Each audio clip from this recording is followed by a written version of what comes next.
Joining us now for more on this is our South Africa Bureau Chief, Betty Dibia. Hello, Betty. Hello. So the Democratic Alliance has called for a probe into the 36,000 payment made into President Ramaphosa's campaign fund. How likely or how soon could this investigation be held?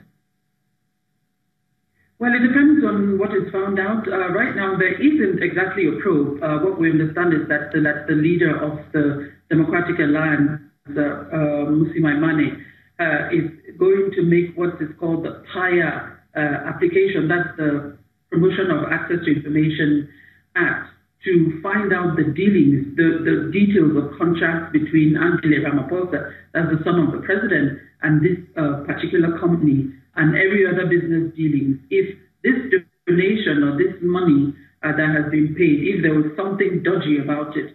Remember, initially the president had said that whatever money was paid, it was a business arrangement between that company and his son, who is a businessman. And then he backtracked later to say, a few days back, to say that it was indeed a donation which was paid into his son's account or his son's trust for his election within the ANC now, which was in December last year. So that has raised red flags for a number of people looking. But if anything untoward, it's on his offer to pay back the money. But of course, it's election time and mudslinging time.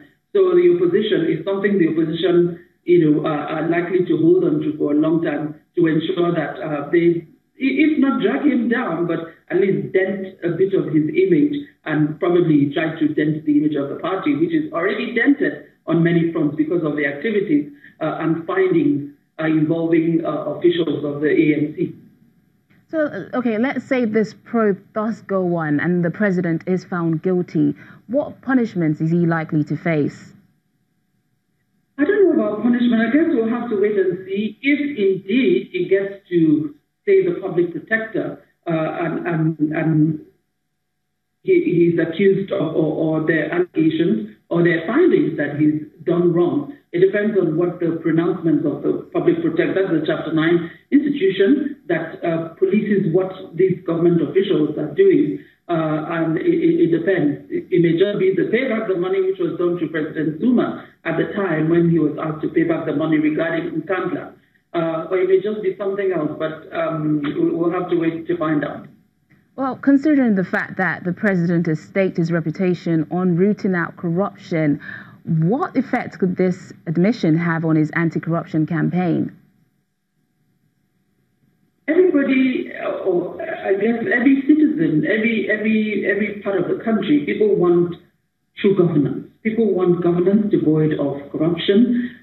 So people are quite cautious looking at what's going on, or it may have dented the anti-corruption slogan. And people want anti-corruption beyond speeches as well.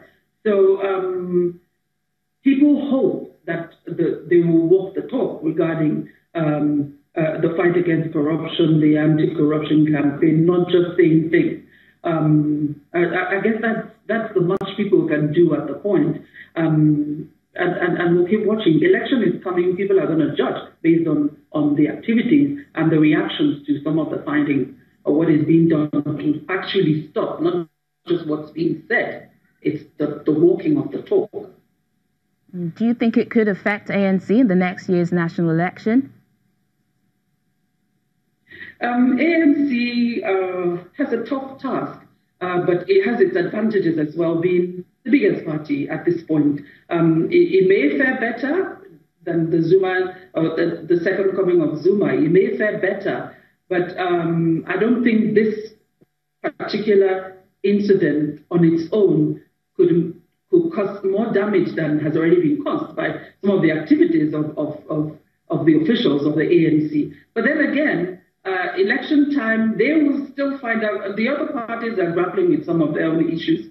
You know that a few days back, the former mayor of Cape Town, who was part of the Democratic Alliance, she resigned from the party, and they didn't manage the breakup of the relationship. And she's quite a strong political figure. She also has a followership, especially among the people they call the colored people in South Africa. So each party, the EFF, has its own issues as well. So the Denton will go around, but I don't know if what's going on now is enough to actually pull the ANC out of power. But damage is being done by all these scandals that are coming up every other day. Betty Divya, thank you for giving us an update on that story. Thank you. The UN mission in South Sudan has embarked on a series of workshops aimed at fighting hate speech in the country. The chairlady of the displaced women who have sought refuge at the UN Protection Site 3 in Juba, Mary Chut, believes that if hatred and hate speech is pervasive among South Sudanese communities, conflict will not stop. Civil war broke out in South Sudan in 2013 when the president, Salva Kiir, fell out with his then vice president, Riek Machar, leading to a conflict that has displaced millions of people. Their situation is also related, it's a consequence of hate speech and incitement to violence. So to be able to combat hate speech properly, we should really involve those who have been also victims and those who are also part of the population. And that's why we thought that community leaders in the POC would be a good target group to work on that and make sure that they will be able to send the message, to convey the message to their members. Yes, we have evidence about that, even from outside up to inside here. Some hate speech made even the community to get split into two. Like currently 2 months back, we have also part of our community in Mangaten, and I understand that it is part of the hate speech which made us to live in conflict until we got divided. Hate speech survives even in families. It survives at village level, at an ethnic, at racial level, and people can use any of the protected characteristics to just have irrational detestation of the other. And so once they have that better understanding of how to identify it, its effects, and then we can together build strategies on mitigating, because it's totally impossible to eliminate hate speech in any society, but you can mitigate its effects. Still to come on the program. Villagers in Malawi rush to exploit the gold mineral discovered last year on the outskirts of the capital. Please stay with us.